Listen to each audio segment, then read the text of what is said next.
You're listening to the Wordslinger Podcast, episode 118, Getting Author Friendly with Carla King.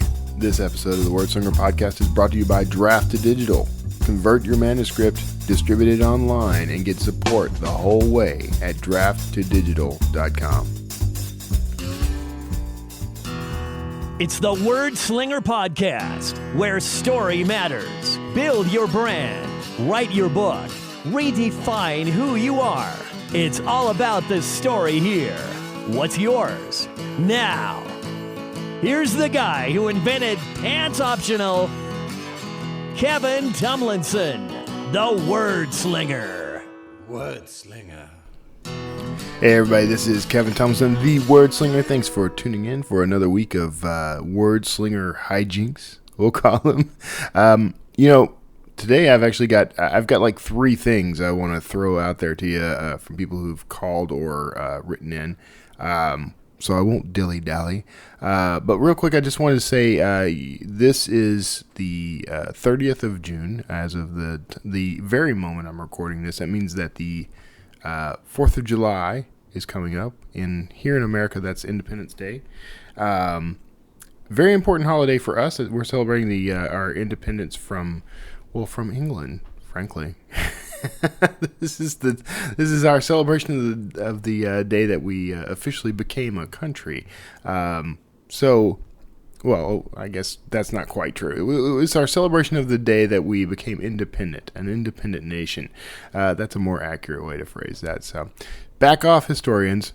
I know history too. So, I wanted to just say to everyone, have a happy and safe holiday weekend if you're here in the U.S. or if you're celebrating abroad as well. I know there's expats who listen to the show, so just be safe. Every year you hear about tragedies and things that happen. People get a little too crazy with the fireworks, or they decide that firearms are fireworks. That's not good. Don't do that. Shooting things on the 4th of July probably shouldn't be a thing. Sorry. And there's alcohol and all kinds of other recreational chemicals floating around out there. Just what I'm trying to say here is, folks, just be careful, okay? I want you to come back around next Friday and listen in on another show. I don't want you to have all your various digits and eyes and ears and that sort of thing intact. So there you go. A friendly warning or word of advice from the friendly neighborhood wordslinger. So anyway, now our plans for the holiday, we don't get to use the RV because the RV's in for some repairs. It's been, I don't even want to go into it now. I'm sort of heart sick over the amount of time the RV has had to spend in for maintenance and repair. It's whatever. It is what it is. It's part of the RV life.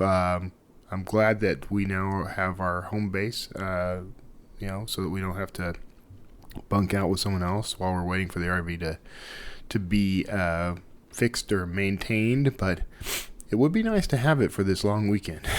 We actually thought about, going on a road trip. We may still. We actually got a new vehicle. We traded in.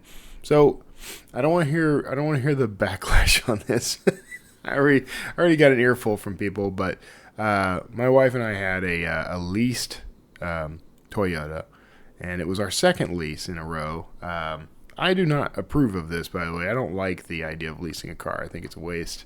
But at the time, it fit with our needs, and we didn't know what was going to be happening with the RV.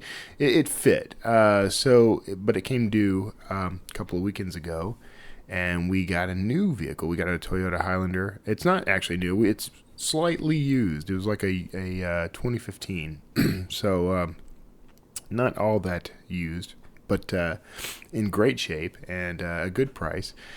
So we got that. Now, what's cool about the Highlander is it's bigger than the Venza, which is what we had before. It's still on a car frame. It's not on a truck frame. I personally am thinking about getting a 4Runner at some point because I dig them. And that's on a truck frame, a little more rugged. But the Highlander has the kind of space we would need if we wanted to do something like go, dry camping, go dry dock camping, whatever. Boondocking is what I'm trying to say here. There's another term for it. It's like dry camping or something like that. Don't ask me why I don't know that right now. I talk about it all the time.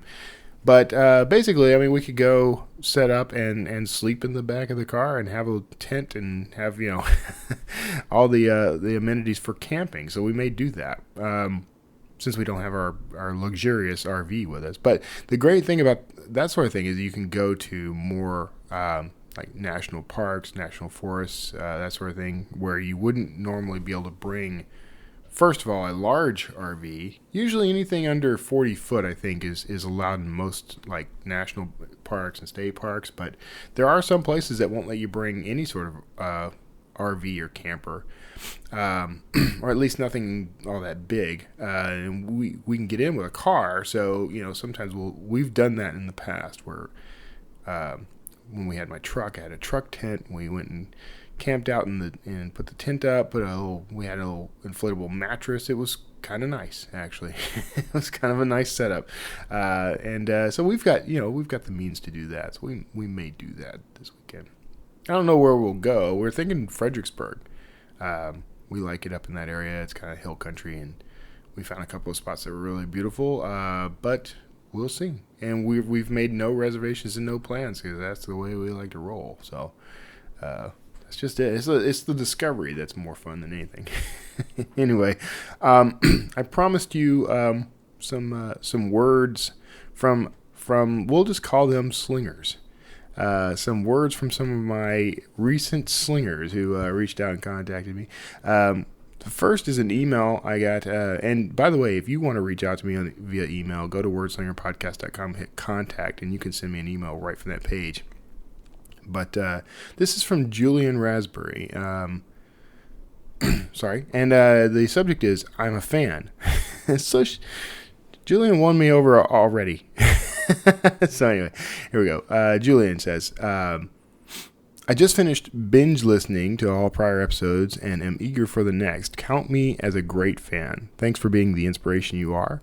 I'm about halfway through my first novel. I appreciate all the nuggets of gold you dispense on each and every show. I also just finished posting a 5-star review on iTunes. Took a while to figure out how to do it. I know. I'm sorry, Julian. And I do have a request. How about considering the topic of pen names for one of your upcoming episodes? Thanks again, and keep them coming. God bless. Julian, thanks. Pen names would be a very interesting topic.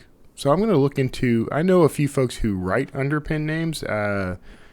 I will talk to them, see if they're sort of willing to come out, as it were.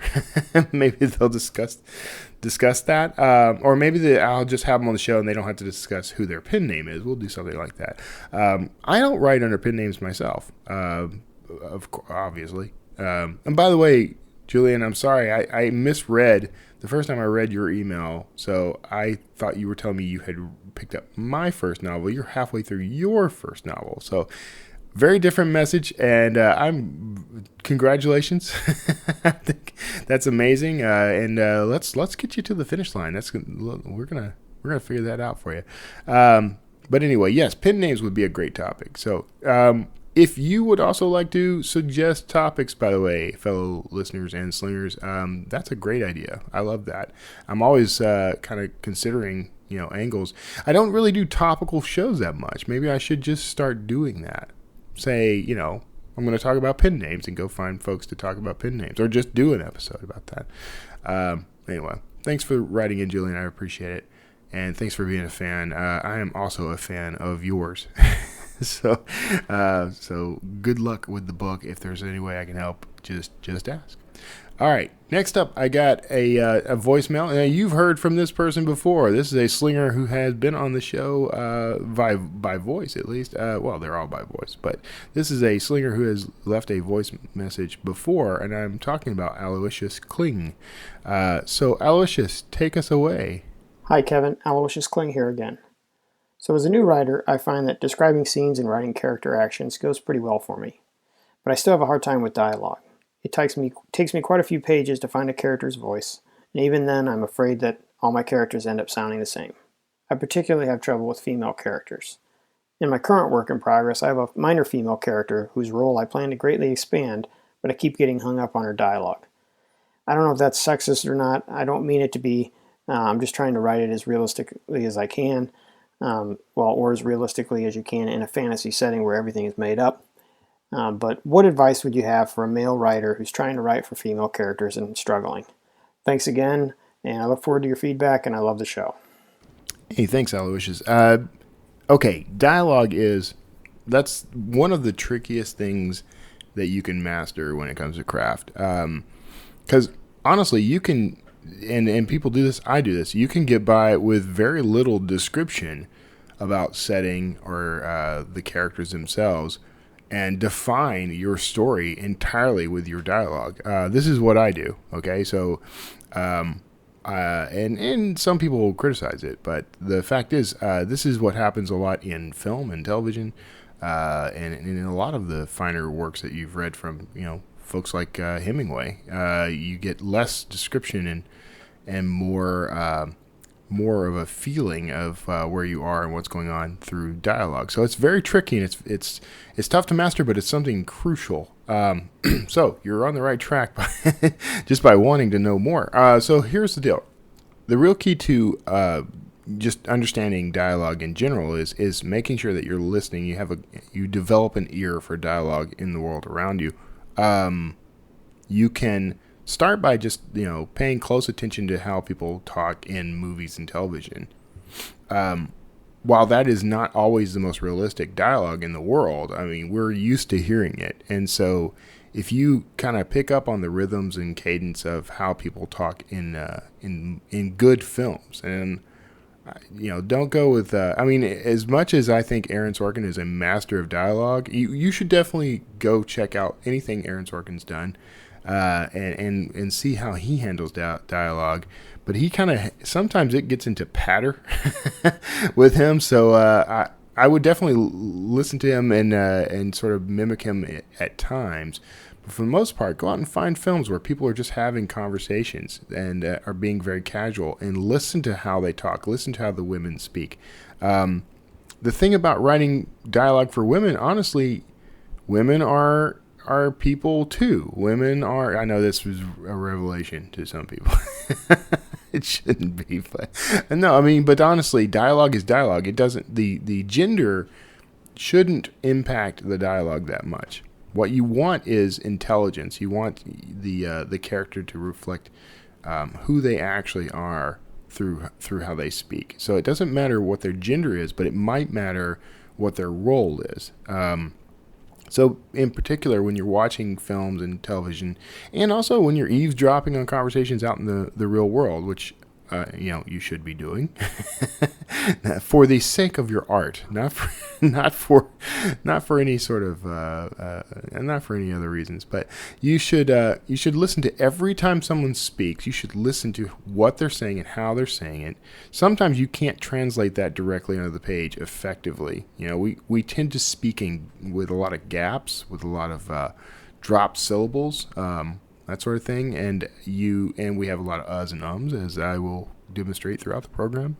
But sometimes you can put those in, especially if you want your character to seem hesitant. So you want to pay attention to how people speak and what they're conveying when they speak, what emotion they're projecting when they speak, what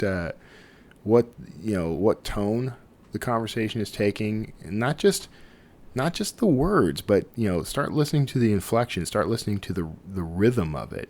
Like I said, this is very difficult to master. But the key is just like reading frequently and broadly is training for the language muscle in your brain.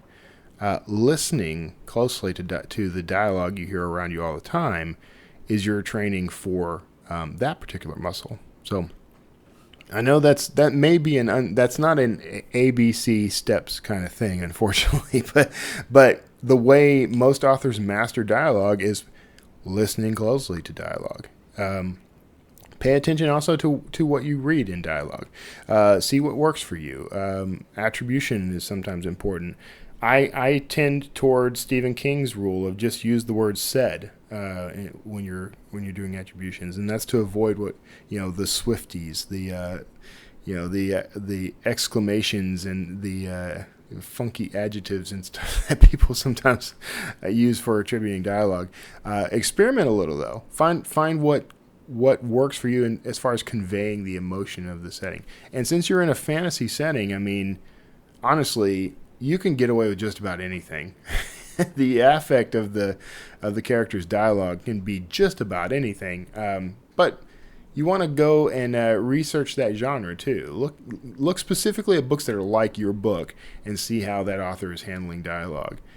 This may be a completely unsatisfactory answer, man, and I apologize, but I honestly, and by the way, if you're a listener and you have like a surefire process for doing dialogue, you should write in or call in or something and let me know. But my process has always been just to pay very close attention to how people interact with each other and talk to each other out in the wild, and in movies and television. Movies and TV are the best training I know for dialogue, because they're all dialogue. I mean, as much as you see action on screen, all of that was at one point a script that was primarily dialogue. You want to avoid, exposition through dialogue. You don't want to rely on the character speaking in order to move the action forward or to explain something that's happening in the background or whatever. You don't want characters standing aside basically and lecturing the reader on what's happening in that universe. But you can convey a lot about what's happening in a scene through the short, punchy sort of dialogue, that characters would have if they're, say, facing an army of ogres or something. I mean, just imagine what the conversation would be. So, anyway, I hope that helps. If not, hit me again, and if we have to, we'll get on the line together, man. We'll talk voice to voice, and we'll work it out. So, anyway, so there is another question down. Now, I got one final email, and this is a quick one, and then we're going to jump right into this interview with Carla King, which I think everyone is going to dig. We're a little late, so I apologize. We're running nearly 18 minutes now, but this is a real quick one. I got a message on Facebook from Chris Britton. I've edited out some parts, Chris, so I hope you're okay with that, but he wrote to say, "Hi, Kevin. Many thanks for your advice and ongoing podcast greatness." Thank you, Chris. Hope RV life is treating you well. Yes. Although at the moment we're kind of just not really living much of an RV life, but yeah, we've enjoyed it. And P.S. a podcast mention would be very lovely. How cheeky of me. And there you go, Chris. There's your podcast mention, and I'm happy to do it. If you would like to check out, Chris has his own book. If you want to check him out, it's called, and let me back up. Okay, it's called Reunion. It's a mystery, crime, dark comedy, and you can pick up the Kindle edition and paperback on Amazon. Just go. My recommendation is to search for Chris Britton, Britten, and Reunion, and you're gonna find it right away. So there you go, Chris. There's your free podcast mention. Everybody gets one. No, that's not quite true. I don't want to be flooded with requests for mentions, but tactfully you may approach me. So anyway, we're nearly 20 minutes in. I apologize for that we're running a little late, but I am going to get us right in with Carla King. You're going to love this interview. She is the founder of Author Friendly Publishing Services. She has the Self-Publishing Boot Camp, and I think that's going to be an eye-opener for everyone. So listen in on this interview with Carla King, and I'll see you on the other side. Hey everybody, thanks for tuning in, and this time around I'm talking to somebody. Now I just recently had a chance to hang out with her at the San Francisco Writers Conference in San Francisco. Go figure. But I'm actually talking with Carla King. She's the founder of Author Friendly Publishing Services, among other things. She's into a whole bunch of stuff. She's a little bit like a certain word slinger we know, into nomadia as well, technical nomadia, that sort of thing. So we're going to have a great conversation with Carla. I'm looking forward to this, actually. So Carla, thanks for being on the show. Hey, Kevin, I'm so happy to be here. Yeah, it was great meeting you at the conference, and I know we had like only the briefest of introductions before I showed up there. But you were organizing the entire self-publishing track there, right? Yeah, it's gotten bigger and bigger every year for obvious reasons. Yes, and you did a great job, by the way. I mean, it was a great track because you of course you invited the other guys, the non-drafted digital guys, but they were kind of fun to hang out with too. I got to hang out with Mark from Smash Words, and I got to hang out with Justin Renard from Pronoun, and those guys were pretty great too. So yeah, you did and good. Robin Cutler from Ingram Spark, and right. Steven Spots from Book Baby, and there was quite a crowd there. I mean, there's a lot of known names. So, So I guess that's a good place to start. By the way, is how did you become involved with the conference? Well, I'm a native Bay Area person. Well, I was actually born and raised in North Carolina, but came to the Bay Area when I was 16. 16. My dad worked for IBM. I've been moved. Okay, transplant. And so at 16, going from rural North Carolina, if I get drunk, you'll hear me drawl. Yeah.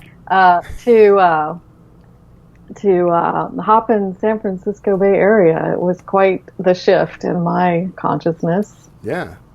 Yeah. So did you ever have the urge to go back? I love my family, but no. Yeah, I could see. It's a beautiful place. I've motorcycled in the Blue Ridge Mountains and, done all that as a tourist now, but don't live there anymore. Yeah. The motorcycle thing, we're definitely going to talk about. It's hard to narrow down what to talk about with you. I'm going to be honest with you because there's so many things, and you're like me. You're into a whole bunch of different things. The motorcycle stuff. We're going to get to that, but I want to talk first because I want to make sure we cover it because you're the founder of Author Friendly Publishing Services, and I want to know more of the background of that and what that means for authors. Well, growing up in the San Francisco Bay Area, I was a technical writer by trade, and I was in Multimedia Gulch when, CD-ROMs and the internet was happening. Yeah. And then I worked for Hewlett-Packard and had a contract in Lyon, France. Okay.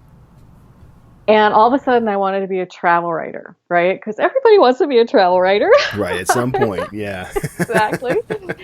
So I started writing travel articles, and I had no idea how to do it. So I came back to the Bay Area, and I went to a travel writing conference put on by Book Passage, which is the Bay Area's most beloved bookstore in Marin.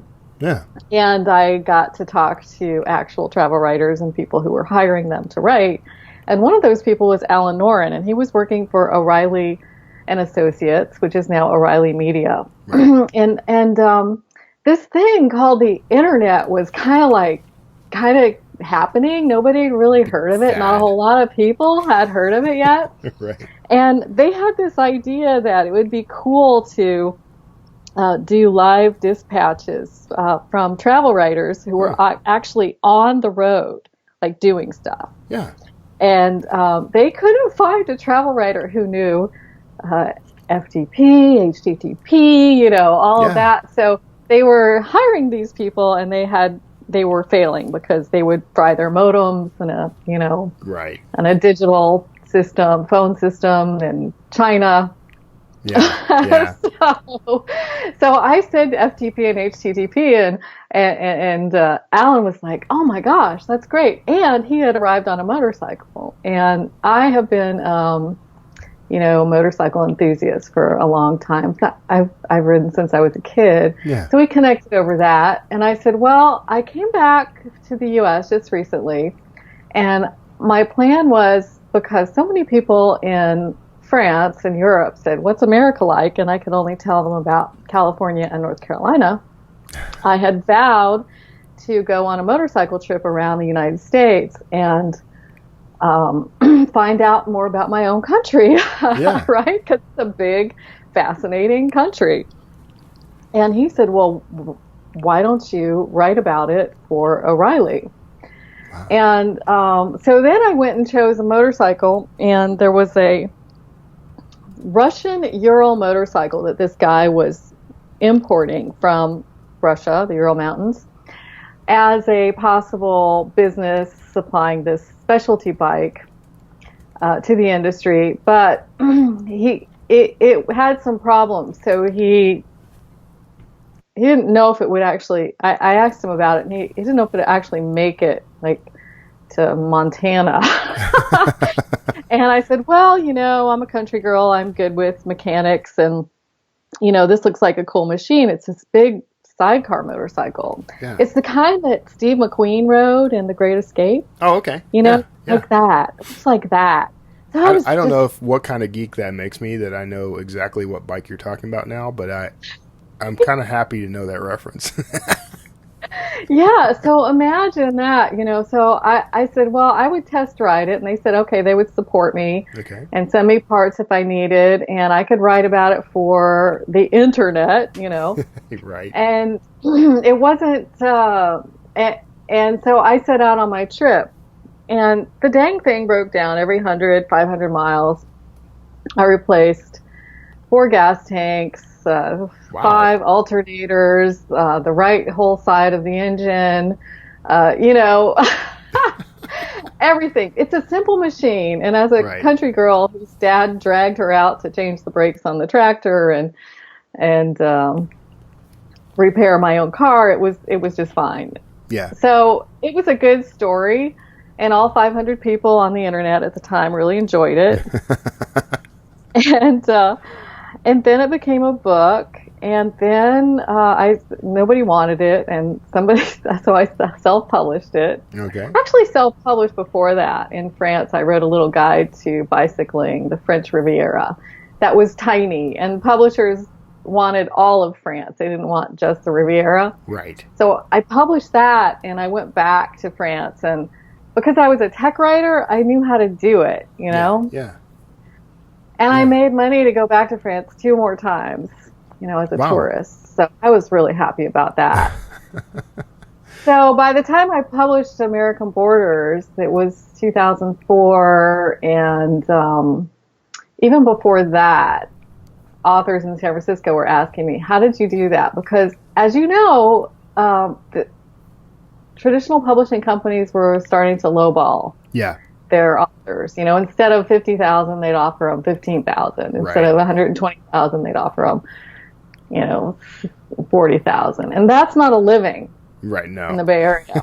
It's not a living anywhere.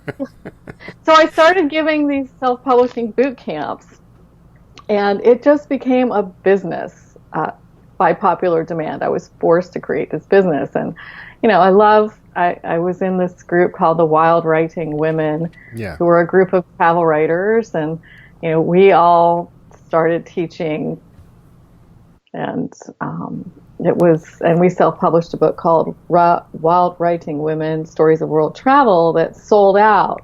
Yeah. In a week, we sold 1,000 copies in a week. In 2010, no, when was that? Oh my gosh. When was that? Let's see. I'm looking at the book right now. Let's see. Oh, you have it. Well, I have the Amazon listing virtual for it. Copy. The virtual copy. 2002. April 1st, 2002. 2002. Oh, you're coming up on your anniversary on that. Gosh, wow. Yeah. So even more people wanted to know how to self-publish. And then there was just, there was good old Dan Pointer, who passed away last year. We're sad we miss him. And so that was all that we had. And I started writing books, and then more and more self-publishing authors started writing books and teaching classes, and it all took off. Yeah. Okay. I mean, there's so many things now I want to talk to you about based on that story. I'm like, holy crap, you've lived a better life than I have. That's just amazing. So, okay, you go on first you start on an adventure that most people would pay anything or do anything to have, and then that led to like 15 other adventures that anyone would give their left arm for. Oh, yeah, I don't know. I mean, to ride cranky indigenous motorcycles in places like America, China, India, Africa. Yeah. Breaking down all the time, I love it. No, most people don't like that level Right. of spontaneity, but as a longtime traveler, it's boring when nothing happens because Yeah. nobody can come to your rescue. You don't get to spend the night in a little village with all these people giving a banquet in your honor and tasting crazy foods and seeing how other people live. Yeah. Yeah. I'm on board with that though. You know You're me. good with it? Oh yeah, that's the kind of thing. That's the whole reason we started the whole RV lifestyle was to do. If it weren't for the fact that I'm married and want to stay that way, I would probably have just done the motorcycle tour, or probably just hopped in my truck. Actually, when this all started, by the way, with a truck and a truck tent, a truck bed tent. That's how this whole adventure started for me. So Wow. I would totally do it. I've done things like that. So Well, you have to get a worse truck. You got to get an old, broken down Yeah, like RV and exactly. then go. Yeah, it's held together by duct tape and well wishing. Yeah. This one practically is right now. I say practically. I had to, a couple of times on our last couple of trips, I had to patch up some things using Gorilla Tape. So I'm like, okay, it's officially mine now.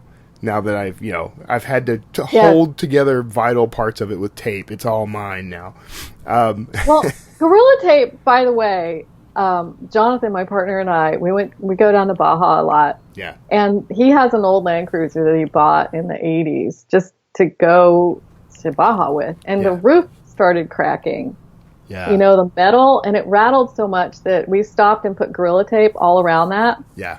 And that was 3 years ago. And it's still holding. I know. Still after 3 years. We don't need to get it welded. No. It's welded. And our RV is fairly new, and the problem was kind of a freak problem. But it's been several months now. I've taken it probably on about 10,000 miles since then, and I've yet to replace that tape. So yeah, it'll last. I'm betting 30,000 miles. Man, you are my kind of woman. You and your partner, I'm like, well, yeah, we could hang out. I'm all about everything you just said. Like, just patch stuff up, get things running. I got to tough it out for tonight, but I'll be back on the road tomorrow. Yeah, I'm on board. So I'm going to pick up your American Borders just to live your adventures. So, okay, okay. What I love about this story, though, beyond just the sort of Hemingway-esque kind of roughing it and toughing everything out and thriving, I love the fact that you turned it into a business, but didn't just turn it into a business. You turned it into a business to help other authors, which, of course, I mean, anyone who knows anything about me it's a huge passion of mine to help people, what I call will-be authors, to become published, so that's pretty fascinating. And like, what made you make the leap? Is it just because you self-published and saw that, or was there more research to it than that? Like, how'd you get to the friendly publishing? Well, remember, I was a tech writer, so I'm kind of a born geek and farm mechanic. My dad is a retired engineer, and I actually used to correct his reports when I was 12 because I'm really good at spelling and grammar. Yeah. So that came naturally. And I liked, all these self-publishing tools and services and ways to do it were coming up. Yeah. I met Mark Coker right away. Yeah. Why did you start Smashwords and how does it work?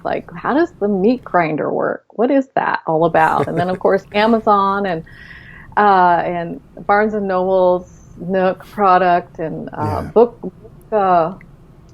Surge, which became CreateSpace, right? And all that. So I would just, out of curiosity, test them all. And I'm a natural writer too. I have to write down everything. So I just started blogging and reviewing, and people just came to me and asked all the time. And so instead of just one-on-one answering questions, I went, okay, I'm going to write a guide, and it was the Self-Publishing Boot Camp Guide for Authors, which is coming up on its 4th edition this year. Yeah. And then I started giving classes again because I was tired of answering everybody's questions one by one, the same questions over and over again. And I would have Mark Coker come and talk, and Ingram Spark, and anybody who would come and talk about marketing or websites. Linda Lee would talk about authors' websites, etc. Just everything you needed as an independent author from start to finish. And people would leave, and they would write their books and kind of build a platform. And a lot of them have been very successful. Yeah. It was awesome. It's awesome, and I know so many today. Yeah. So I continue to do it. At a certain point, though, I figured out that authors didn't really want to do it themselves. Yeah.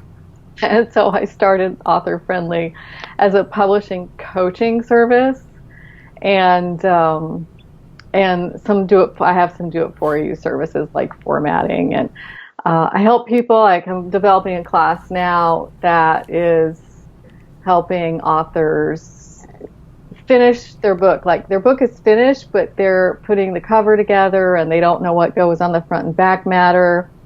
They have questions about ISBNs and LCCNs and CIP blocks, for the libraries. Right. And how much should it cost, and how do you put it on pre-sale, and which platform is the best for them? Is it Draft to Digital or Pronoun or Ingram Spark or a combination, right? Yeah. And then setting up discounting like 30% or 53%. There's all these final questions that are so hard to figure out on your own. And I just went with a few authors the other day for like 3 hours just getting all of this put together. And I went, you know what? I'm going to just create a class on this because it's desperately needed. And so many people publish without knowing that it's not quite right. Yeah. Until later, and then they're embarrassed and they want to take it back. And of course, you can't take it back if it's in print, because once it's in print, it gets resold by Amazon resellers. So you've got that embarrassing cover or the weird copyright information that's not quite right, or spelling errors. And it's there forever. So I don't know. I mean, Draft to Digital is ebook, right? Ebook distributor. So it's always safer, I think, for people to publish their ebook first. Yeah. Right. So that doesn't happen. Yeah. I've actually kind of gotten to a point where I will publish the ebook and the print version may not come out for several months later, because during the process of, what I get is a ton of free editing. I send my book to editors, and I send my book to my street team, and I get lots of polish on it, and then you release it, and then everyone mercilessly attacks you for the typo on page 7 or whatever, and that helps me refine the book before I release it in print. Kevin, and that is so great, but so many authors are afraid to do this because they want their book to be perfect. And I always tell them beta publish. What you're doing is beta publishing. Yeah. So you're releasing it to the world. It's not perfect, but you're perfecting your book while you're building your platform, right? Mm-hmm. And, you're building your tribe, and you're finding out who your tribe is. And they're doing some developmental editing for you as well. They're like, wait, this character completely disappears and never comes back. Yes. Right? Yeah. If I hadn't had that happen, I would not have laughed so heartily. Now, I remember bringing this up in a certain panel at this last conference under the guise of minimal viable product. Do you remember this conversation we had? I love that. In fact, I am writing about that. The MVP. Yeah. It's all, yes. I love. No one else liked that idea. You and I loved it. I don't know. Yeah. I think the audience liked it. I think the authors who were there were like, Yeah. Yeah, I mean, I can just put out my story. It's a complete story. Right. So what if it's not perfect? And you can put it out to a limited audience, which is what manufacturers do, right? They put it out to their biggest fans and you use Patreon, which is a tool for your tribe and your fans. So you could put it out just there, or you could use Gumroad to put it out, or exactly. You don't have to put an ISBN on it, right? No, it doesn't need to be recorded. Right. No, exactly. And I think it. I think that represents a shift, right? Like what I see in the publishing world is a shift towards more of a software type model. Where you might release a version of the software that's a little bit buggy, and people will know it's a little bit buggy, and then they will report those bugs to you so that you can fix them. And that's the way the software industry works, in part, in its simplest form. I don't want letters, okay? Everyone just back off. But the same applies to, publishing, I think, And I think, from what I'm gathering from you, that's kind of what you're promoting, right? You've got the same kind of general notion about, get your work done, you get it done right, but here's how the process for getting it right. You help with that. Right. And a lot of that is blogging. You can blog your book. Mirror talks about blogging your book. A lot of people talk about that now. And there are other tools to create in-process books. The one that I think is most fascinating is LeanPub. LeanPub was built for computer book authors. Yeah. Because if you need to know how to program something, you don't care if there's spelling errors in it or if chapter 4 isn't finished yet. You just need to know how to do the dang thing. Right. You're desperate for the information. And so it's expanded. A lot of other authors are starting to use it as a paid blogging system while their book is in process. It's almost like a crowdfunding, pre-sales, platform building platform. It's not purpose built for that, but you can use it for all kinds of things. That's interesting. I didn't even know about that. LeanPub. Is that LeanPub? LeanPub.com? Yeah. Mm-hmm. Okay. All right. Yeah, check it out. It's pretty cool. There are a lot of ways you can raise money while you write. That's one of them. Patreon is the one you use, and I like for subscription-based content, and it allows for all this wonderful multimedia and personal contact. Yeah. Yeah. And the biggest point there is to find a way to reach out to your audience and allow them the opportunity to support you. Like it's actually kind of uncanny to me how many times authors are sort of shy away from asking for anything in return for what they're producing. And it's important that you get used to that idea because that's kind of the point, right? Well, if you want to make a living as an author, you need to sell it sometime. Yeah, only if you want to make a living at it. If you don't want to make a living at it, then fine. Give it away. It's fine. So, all right. I'm dying to talk to you about so many other things, actually. But, all right, let's start with your website. Because there's a picture of you next to a motorcycle standing with a jet in the background. And I'm like, that's the coolest author photo I've ever seen. This is the CarlaKing.com CarlaKing.com. Yes, I'm sorry. I shifted gears on you. Now, everyone interested, by the way, in author-friendly, there are going to be links in the show notes. It is authorfriendly.com. That's an easy one to remember, and you should check that out. That's a beautiful site, too. I love the book with the girl and the umbrella. That's kind of just a neat photo, a neat image. I like it because it evokes the sense of a journey, right? Yeah. Through a book. And there's some rain, and there's a hot air balloon, and there's a dog, and grass, and snow, and a pen. I love that image. Yeah, it's a great image. Because it is a journey. Writing is a journey. Publishing is a journey. I mean, life, of course, is a journey. But you wanted to talk about the travel. Yeah, I mean, I did. Because you and I share, at least partially, we share that in common. We're a little different in our approach, but this idea of travel and exploring the world around us, I'm just kind of, you've already kind of given the origin story of why you started doing that. But, I mean, is this something, I assume you're basically still doing this, right? Yes, I am. I have two careers. I help authors publish, and I travel and write and publish myself. And how are you? Okay, like we said, everyone wants to be a travel writer. Mm-hmm. I mean, is it just? Are you able to just build on your past success? That's how you're getting, opportunities? Yeah, well, you can imagine that in '95, there weren't a lot of women. Right. Traveling solo through America, China, India, Africa. Right. Even the 2000s. I mean, it used to be, even in the, decade before that, I would travel alone on a motorcycle, and people would be going, "Wow, what are you doing? Right. It's so dangerous." It's not dangerous. Yeah. It's not at all dangerous to travel alone as a woman. And, you know, I was a young, cute blonde, and, you know, people were like, people are going to take advantage of you. It never happened. It never happened. Yeah. People wanted to protect me, and it was really interesting. Yeah, that's okay.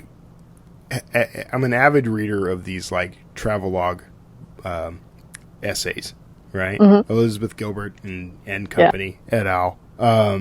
So where is, you know, so American Borders is kind of that for you, right? I mean, that's more or less that type of story. That genre, and you know, it's interesting because it is kind of an eat, pray, love, or a wild genre. But the motorcycle, I have to break out of that stereotype, because the motorcycle is a vehicle. It's not the journey.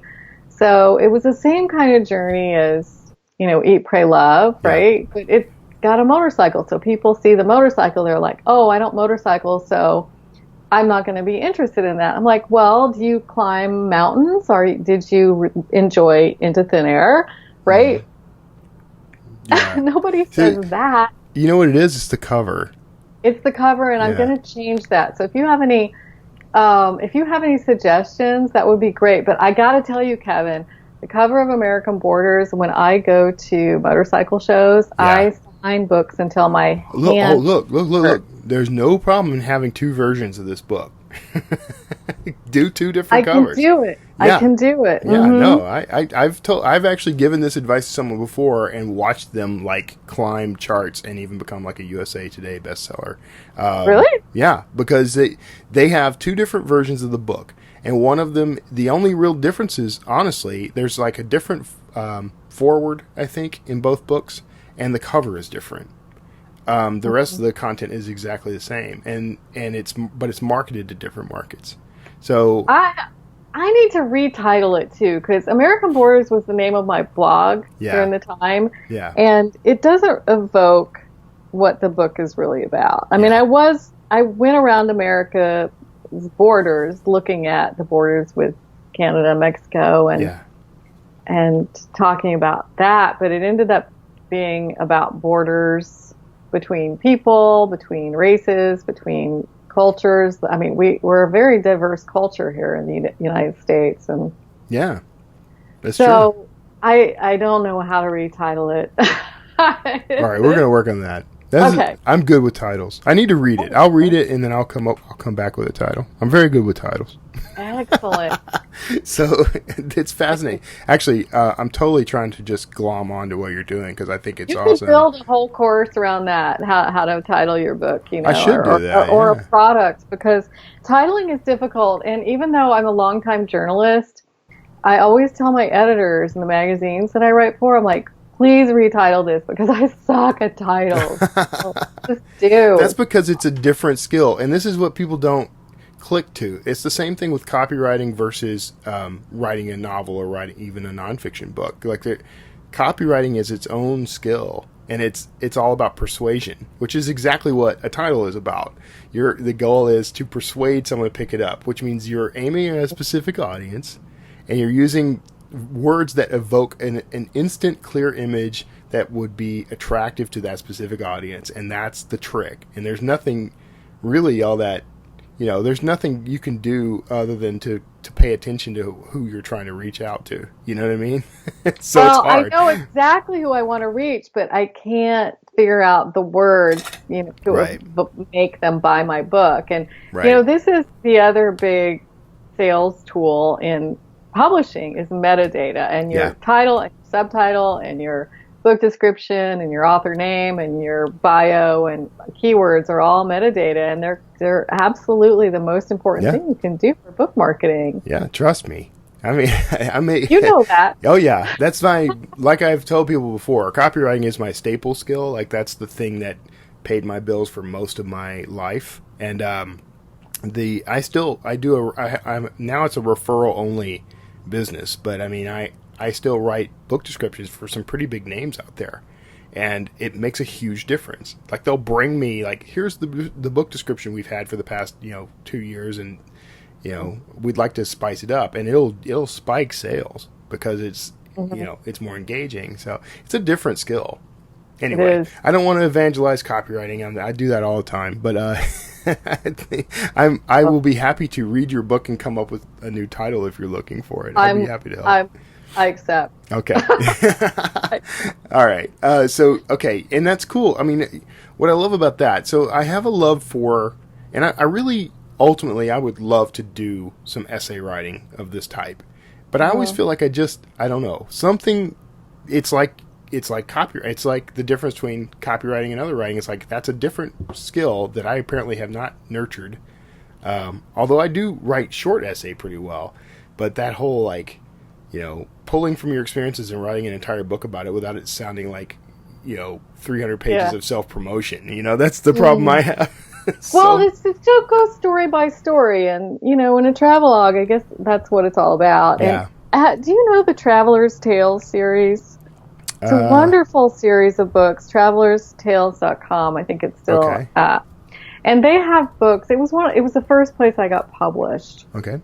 I won an award for my story, that first travel writing conference I told you about earlier. Yeah.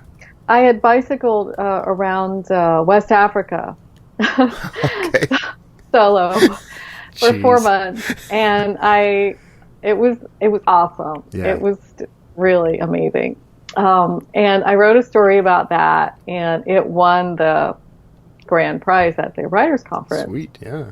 And it got published in the Traveler's Tales food book. So they have country and even city-specific books, and then they have theme books like food or women or, various. And it was a story about realizing that I had been eating monkey stew for quite a while and had no idea about it. Yeah, it's called Pass on the Primate. Okay. Yeah, and I had a lot of help with it, and but it was just a moment in time. And I have to say, I had this friend, Susan, when I came back from Africa, and I was trying to be a travel writer, and she had hired me to work at Dive Travel magazine. Okay. For a while, and I said, I can't get this story about Africa out. And she goes, think of one moment. It could be like this one tiny thing that happened, and it could be 1 minute or 5 minutes, and just talk about that. And I thought about that story of the realization that I saw the dead monkey in the corner that I thought was sleeping, and then I realized it was dead, and realizing, that was just weird. It was horrible to me to eat monkeys. Yeah. Yeah. And just my whole emotional state over it, and just evoking every sense. So sensual detail, every single sense is evoked. And in travel writing, the sense of smell is often overlooked, and that's our most the strongest sense that we have. So if you describe a smell, your reader is going to be more engaged in the story immediately than if you just use vision. So for a while I had every sense, the little post-it note on my computer, and I would go through my stories and make sure everyone was represented. I wrote about this for Kobo Writing Life not too long ago. If you, I think if you just Google Carla King, Kobo, the sensual detail in travel writing, or go to my blog there. It's recorded. Okay. But I know, Kevin, you can do it, and it only has to be a short little moment and small. And this series of books, Traveler's Tales, is a great way to enter the world of travel writing and essays. Yeah, that'd be cool. I move around a lot, and I encounter a lot of people, and that's the kind of thing I would want to talk about most is the characters I meet, who end up, not inconsequentially. I mean, they end up in my fiction very often. So I'm half afraid to write about them in real life because people will see I'm cheating or something. No, and they'll never recognize themselves. It's funny. No, I know, that's true. They won't. It's true. You can't be shy. No, and the more also with travel, and I think any kind of nonfiction, is the more intimate you get and detailed and, scary it gets for you to write about a feeling or a situation, the more universal it really is, because people connect on that most intimate, most basic level instead of just talking about what you ate. Yeah. Right? What your fears are, what maybe some of your biases are and how you feel about them, and right? Yeah. That's a good tip. That's another good tip. You've been full of good tips. Oh, good. I would expect that from somebody who's coaching authors in self-publishing. Frankly, I mean, I'd be disappointed if you weren't full of good tips. But okay, we're past the. I don't want to take up too much of your time because you clearly have better things to do than talk to me. You have so much going on. Silly. So we haven't even talked. We haven't even said the word digital nomad yet. Oh, we should totally say digital nomad. So all right, let's talk. We got time. We got a little time. If you're okay with it, we got a little time. You want to talk about digital nomadia? I didn't even know that I was a digital nomad, but this is like the 30-something crowd. They coined that term, and I was invited to be part of something called the Paradise Pact to help people learn about how to make a living while they're on the road. And now we can, because we have laptops and Skype, which we're using now, and so you can be on the road constantly, or be in an apartment or a campground and still work. Yeah. So that is digital nomadism. Yeah. We're doing it. We're doing it. Yeah, successfully. Which, according to many of the adults in my life growing up, told me was never going to be possible. So. I know. They said, "Oh no, that's way in there. That's like 2050." Yeah. Or get a real job is the way they put it to me. Yeah. So so the guys at Jason and Trav, they run a site and a podcast called Zero to Travel, and so they were the ones who invited me to be part of this thing, and so they specialize in talking about that and teaching people how to succeed at doing that. I'll have to reach out to those guys. Sounds like the kind of podcast I should be on. They're fun. They're fun guys. And they're very prolific. They have a lot of, ideas about how to make money on the road. And there's actually, it's funny because I talk to so many people who are doing this, just I don't know, sometimes it's not even the point of the conversation. In fact, most of the time it's not. I'll interview someone for this show and discover that they're full-time, remote, whatever. They're traveling the world. I'm talking to somebody in Singapore, I didn't even know. And it's just become so common and so possible. And yet when I talk to people about it, they still think of it as being so far out of reach. Mm-hmm. Well, it's because we've been trained to love our material comforts and to be afraid of, actually living instead of sitting in our house all day, being afraid to travel. Right. Exactly. It's not a dangerous thing. No, but it is scary. I mean, you do get out there sometimes, and things go wrong, and the rain starts, and there's no place to pull off. Like for example, in our rig here, for some reason the windshield wipers will just fail, just randomly. Usually on the heaviest rain day you can imagine, and more than once now we've taken it out, and I think the problem is finally fixed for good. So I don't want people thinking I'm living in a trash heap on wheels, but it's just the standard new RV shakedown stuff. But we're driving to Florida over Thanksgiving, and it was pouring down rain here when we left, and the wipers just stopped, and there's literally nothing I can do. Like I can't pull over because I can't see. The only thing I can do, I can see just well enough to see the lines I'm supposed to be staying in and the car in front of me. And so all I can do is drive by the force, until this storm stops. So, and that's happened more than once. So it can get scary. But the thing is, now I have that story, right? And that story feeds so many other things now. Like I think I drew upon it at least once already for one of my thrillers, a scene in one of my thrillers. And, if I ever get around to essay writing, I'll have to write it down. But that's the point, right? Sometimes scary things happen, but you can grow from that. That's the fun part. Oh, yeah. That is the fun part. Yeah, I always say that when disaster strikes, I'm like stuck out in the middle of the Sahara Desert. Yeah, exactly. Yeah, because Okay, you don't. what happens now? Right, you don't remember the 10 hours of driving with no problems. You just remember the 45 seconds of your mirror falling off or something. That's the stuff you remember. Okay, so here's our task. So you help Okay. me with my title, and I'll help you with your first travel essay. Okay, So, you got it.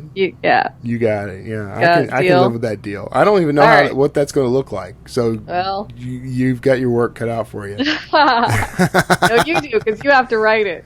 Yeah, I know. I'm sure I could write. I thought I've probably already done what is needed to do this stuff. But that's the point, is I don't know what it should look like when it's done. Even though I read tons of these things, it's like, okay, what does a Kevin Tomlinson essay look like when it's done? So I need to get on that. We'll do it. Teamwork. All right. So, okay. I do want to wrap up now. Definitely want to keep you from having to hang out with me too long. And everyone listening to this show, there are so many things that you're going to want to know about Carla King. I know that I got a ton more questions I could ask, but you can start learning more about her at her websites. First, check out authorfriendly.com. If you are an author, a will-be author or otherwise, and you're looking for ways to bump up your career and do even more with it, definitely check out authorfriendly.com. I'm looking at the marketing stuff. I'm thinking maybe I could, get some use out of that. And check out carlaking.com, where you can see some cool photos of her in front of a jet. That's actually kind of cool. I don't have that. And otherwise, you'll find all these links and more in the show notes. Carla, thanks so much for being on. I've really enjoyed this interview. It's been fun, Kevin. Thanks for having me. All right, everybody else, hang out. We'll do a quick update, and I'll see everyone next week. Bye. All right, that was my interview with Carla King. I hope you enjoyed that. If you are, dipping your toes into the waters of self-publishing, you might want to go pick up the this self-publishing boot camp. I mean, when I hear boot camp, it's kind of scary, honestly. 'Cause I don't want to do push-ups, but I don't think she puts you through that. Carla was great, and this interview is running really, really late. Of course, we mentioned the event in May, which has already passed. Carla, I'm sorry, things happened, and whatever. This is what happens. This is what happens when you do a pre-recorded show. Sometimes you can't get to the interviews fast enough. But anyway, we're already over an hour, so I want to make sure that we hit all the housekeeping stuff, and then I'm going to let you get on to your holiday weekend if you're American. If you're not American, celebrate anyway. It's just making an Independence Day for the whole world. May all your alien invasions be free of drunken crop duster flyers. So anyway, if you have questions, if you'd like to call in and ask a question, have it played on the show, call me. There's a couple of ways to do this. You can do what Aloysius did. He clicked on the send voicemail link on the on wordslingerpodcast.com. It's a little orange button floating on the right-hand side of the screen. Click that, and an application called SpeakPipe will allow you to leave a voicemail. And I believe the time limit is 1 minute. I think I've discovered that. So, you might want to do what Aloysius did and just kind of jot down your question on paper to ask so you don't get cut off midstream. But that's one great way to do that. Also, you can call me at 281-809-WORD. That's 281-809-9673. And, most of the time that seems to work. I discovered a while back that sometimes people call and it doesn't actually, go to voicemail. So if you're having trouble with that, let me know. We'll work something out. You can, of course, email me. If you click on the contact button on wordslingerpodcast.com, you can actually email me from that form. And there's some options there too. If there's something specific you want to talk to me about, even if it has nothing to do with the show, you can talk to me about. I do speaking events. I speak at conferences and schools and all kinds of stuff. So if you've got maybe there's right now we're in the middle of summer, but maybe you've got something going on at your kid's school, or youth event or something like that, I like to go and talk with kids about writing. Maybe you have a business, or maybe you have a group of writers. I have 30-Day Author I like to talk about. Draft to Digital, of course, I can talk about. Anything self-publishing related, marketing, that sort of thing. How to write your book, how to develop a daily writing habit, the art of fiction, whatever you want. Whatever you want. Basically, if you've heard me talk about it on the Wordslinger podcast, I can talk at length about it in person. So happy to do that. And I charge fees for some speaking engagements and some I don't. So it just depends on what you got. So let me know. Now, if you would like to support the show, a handful of ways you can do that, some of which I like better than others. I'll be honest with you. Number one, go and rate and rank the show on iTunes. I got a couple of new reviews, one of which I read to you earlier. And, I didn't read the review. I read that there was a review. But, it's, for one thing, it's it's very heartening to me and enlightening because I find out what people care about in the show, what they're focusing on. And, it helps other people find the show. If you think this show is beneficial in any way, then I would encourage you to share it with other people because that means it's going to be beneficial to other people. And we're all about helping people, right? That's what slingers do. We go out and we help people. So, do that, and you're helping further my purpose and mission in life to help others in the same ways that I've been helped. So I appreciate that, and God bless you for it. You can also support the show financially. If you go to wordslingerpodcast.com and click on the Patreon logo, you can actually make a pledge of any amount you want. And every dollar I get is very helpful. I use it to for the overhead of the show. There are things, web hosting and equipment and all kinds of things that do come up.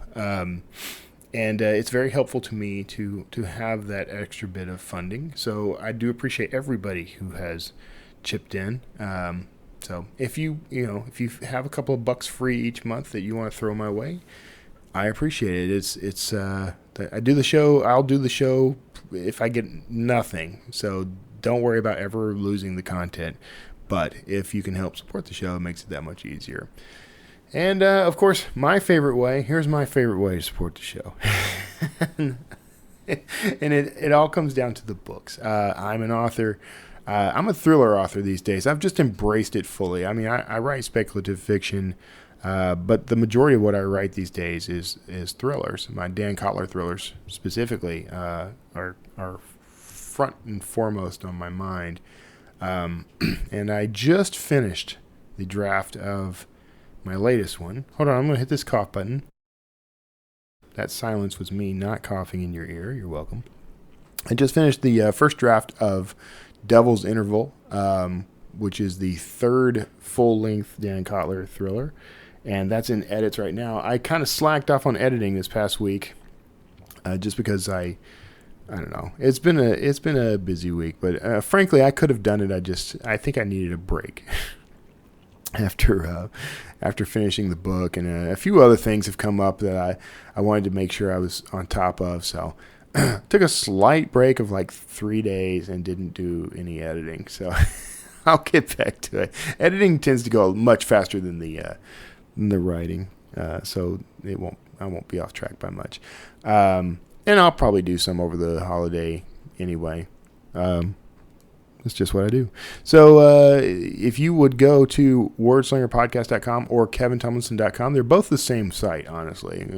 Domain leads to one page and the other domain leads to the home page. So either of those will get you there. Click on the books tab up top, and you'll be able to find all the books that I have available. And I use Draft to Digital's universal book links for each of those so that when you click on them, you can choose the store that you prefer, and you can go right to it and buy it. So you don't have to worry about, there's not 1,000 links there that you have to comb through.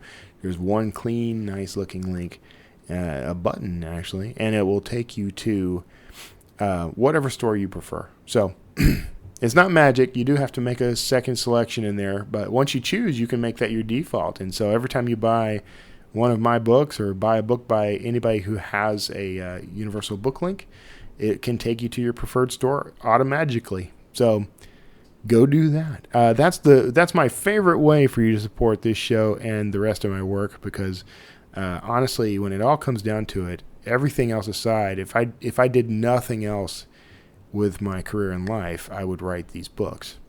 So that's the real purpose of my life, honestly, is to produce stories that entertain and inspire others and serve God and serve my community. And you guys are my community. So I appreciate all of your support and all of your help. And if you've read something of mine, please go review it, particularly on Amazon, if you don't mind. Even if you didn't buy it on Amazon, the Amazon reviews tend to be the most helpful. I cleared my throat again. In promoting me and building me up as an author and building my audience. So I appreciate that. So anyway, nothing further to say. Let's get you out of here and get you into the weekend. God bless each and every one of you. I pray for you to all be safe, happy, and healthy. Enjoy time with your family and friends. And please come back and see me every now and then here at the Word Slinger Podcast. Take care, and I'll see you next time.